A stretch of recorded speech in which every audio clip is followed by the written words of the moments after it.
Guys, andito tayo ngayon sa Batangas dahil ngayong araw, re-resbakan natin ang Lubo. Unang beses na pumunta tayo doon, naka-Honda P6 pa tayo, scooter. Pero ngayong araw, si F-Moto 450 MT ang gagamitin natin. Kaya tara, samahan niyo ako sa Lubukan. Ano po ba dito guys? Grabe. Oh, ganda!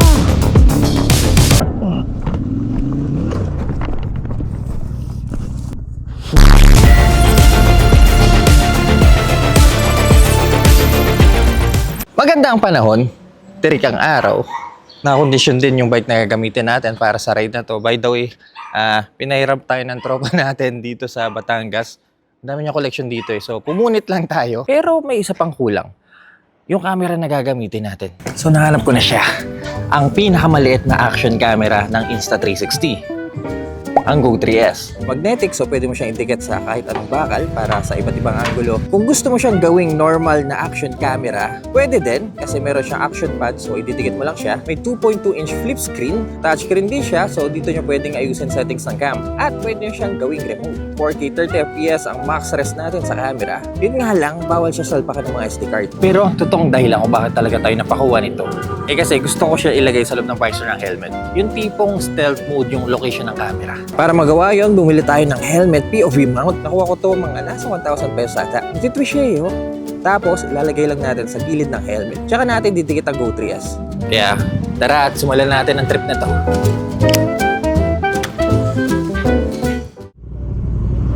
Nice. Right.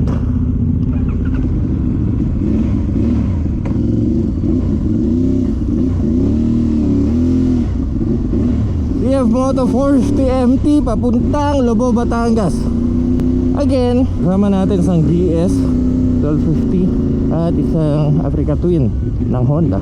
Tayo na kasi F-Moto 450 MT. Parang lugi ah. Okay ka pa?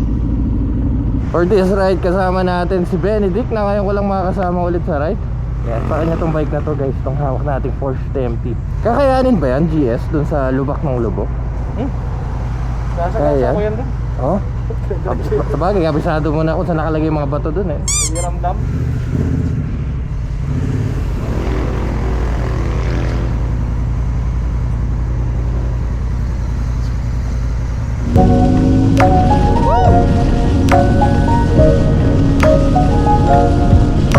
Alam nyo, aminin ko ngayon ko lang nagamit sa ride ng F-Moto MT-450. Okay din pala, no?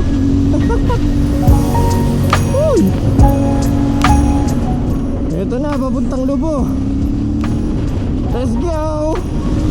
Ay, maganda na yung daan.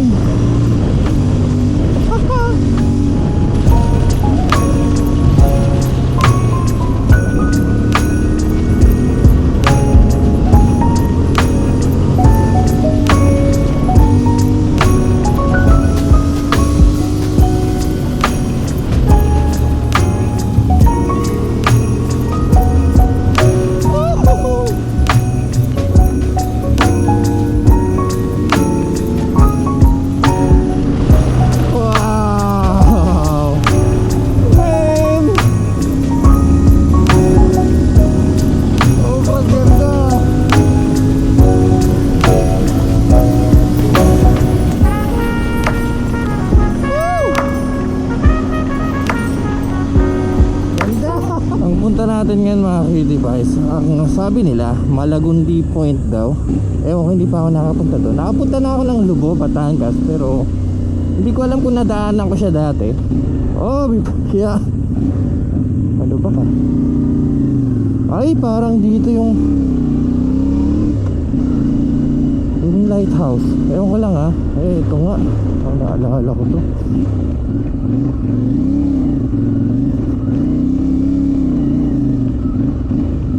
Ito na yung puro lubak eh, no?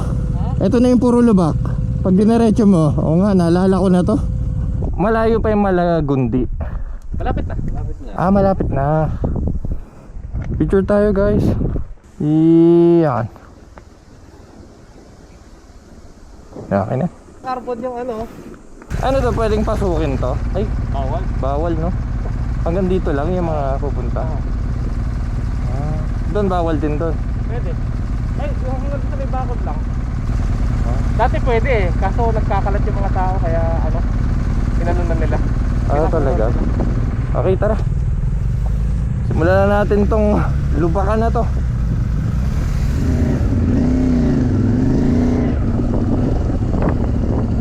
Ay! Ang pala dali ng safe moto 4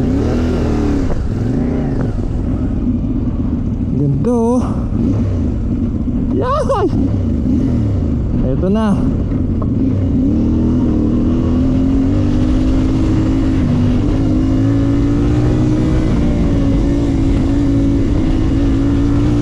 Woo! Yeah!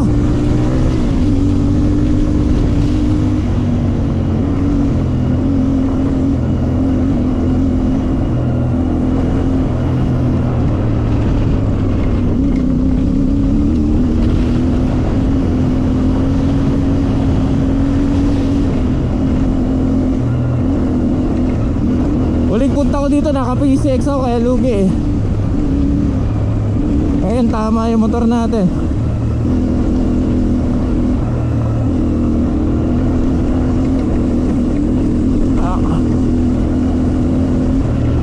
Uy! Grabe. Sarap. May lokal. Baka madumayan sila, may bata.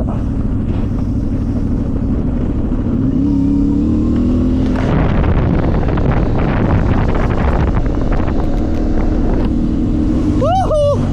Ay, bato! Plastic pala. Woo! Wow, makapabili ako ng adventure bike bigla pag uwi ah.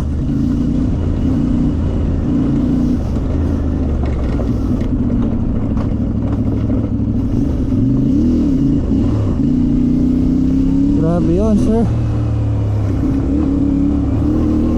Oh, ganda!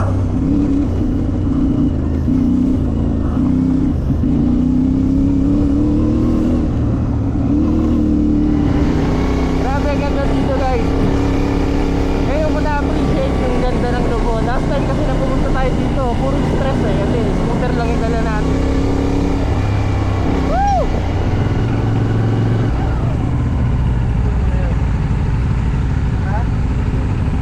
Shirt lang, para okay ka lang? Oo. Pinatalon ko eh. Tumayad lang to. Nasira, wala. Ha? Wala nasira. Wala, tumayad lang yung parang mudguard.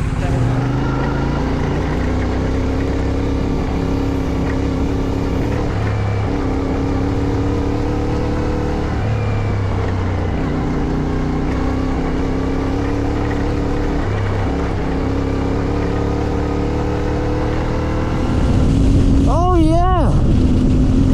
Ang pagbabalik.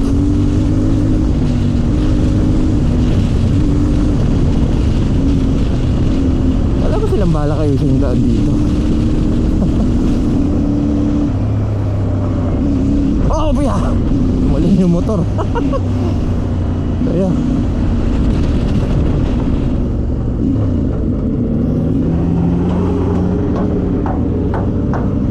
guys, by the way, ang boses ko narinig nyo ako gamit ang internal mic ng Go 3S.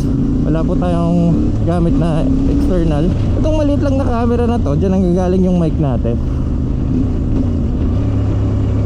Ay, baba oh.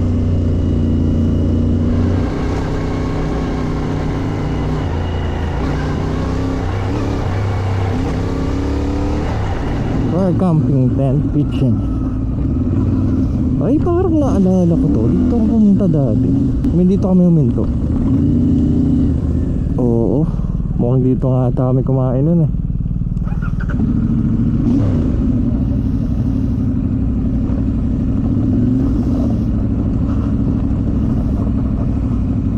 Pero solid. Okay ba? Grabe. Dati na-stress ako dun sa daan na yun eh. Last time kasi pumunta kami, Honda PCX. Dala ko. PCX. Sarap pala na po hindi, no? Oo, kaya ako kumuha niyan eh. Pero mamaya, meron pang mas ano, or meron pa ba dito? Kung gusto mo Papabalik dito na tayo. meron. Kung gusto mo sa taas tayo para pang isang ano. Kung Okay, barata natin yan taas. So may trip tayo guys. Siomay. Oh my love. Ito. Tapos na tayo kumain. Punta tayo dun sa medyo komplikadong off-road naman daw. Yung kanina, mahal pa pala yun. Kasi patag pa. Mabato pero patag.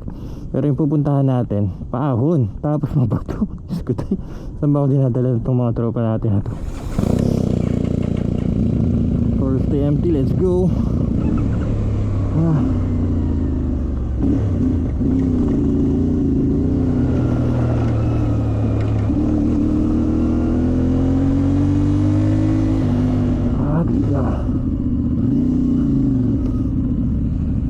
Paangat na to. Mataas. Tapos, Zigzag. God damn. Okay, tara.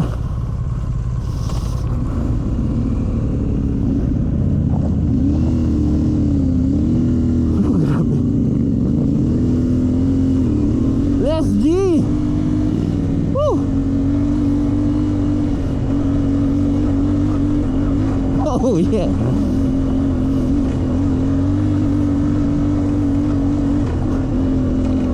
Man.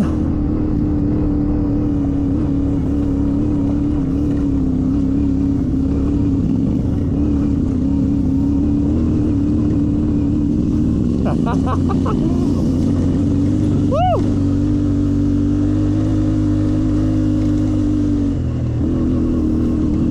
Side mirror ko nabaliw na.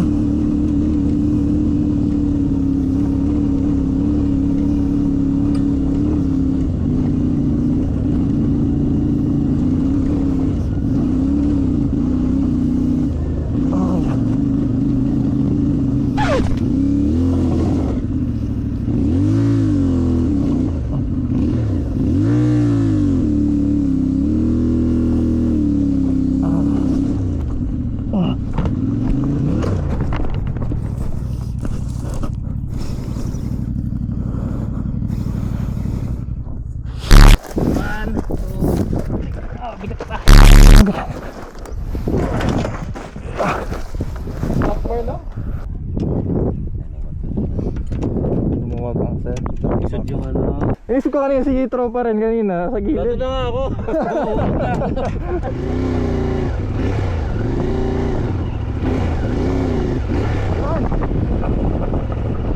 Naman ng first empty. Puro dito sa crash guys. Dito. Ay mo siya pare. Bahala ka na dyan. Gusto nila bumaba dito guys. Oh, grabe na. Solid spot mga kitty pies. Dahil hiram lang natin tong bike, pabayaran na lang natin si paring Ben sa mga damages ng bike. Pero grabe sayaw dito sa motor na to ha. Tuwa ako dito sa 450. Woo! Tapos na ang kalbaryo natin.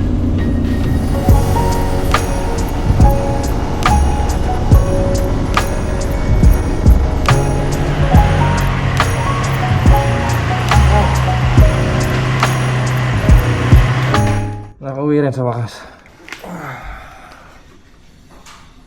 Sobrang tirik ng araw kanina sa biyahe natin pero enjoy pa rin. Siya nga pala, gamit pa rin natin ngayon itong Insta360 Go 3S. Napapanood nyo ako ngayon dito sa napakaliit na 4K camera na to. Ang saya lang gamitin kasi napakaliit lang niya eh. Tsaka pwede siya ilagay sa loob ng helmet. Just imagine. Alam ko hindi ito yung usual na vlog natin na kung nakikita nyo gamit yung Ace Pro 2 sa chin mount ko sa helmet. Kaya naman naka X5 tayo na Insta360. So majority ng ride natin kanina kung napansin nyo, gamit lang natin itong camera na to. Gusto ko lang i-share sa inyo kung sakaling gusto nyo gawin yung ganong klaseng shot. Eh pwedeng pwede. Also yung boses ko na narinig nyo kanina, galing yon sa mismong maliit na camera na yun. So ulitin ko sa mga gustong mag-avail ng camera na to, Insta360 Go 3S, pinakamaliit na 4K camera ng Insta360. Ilalagay ko po yung link sa baba ng description. Kung nag-enjoy kayo sa video na to, kindly leave a like at kumili kayo sa mga ganito content. Huwag kayong mag-alala dahil nasa tamang channel po kayo, so make sure to press that subscribe button dyan sa baba. Ako marinig nyo yung tunog ng likod ko. Narinig yan. Yan mga kitty pies, see you po sa next content.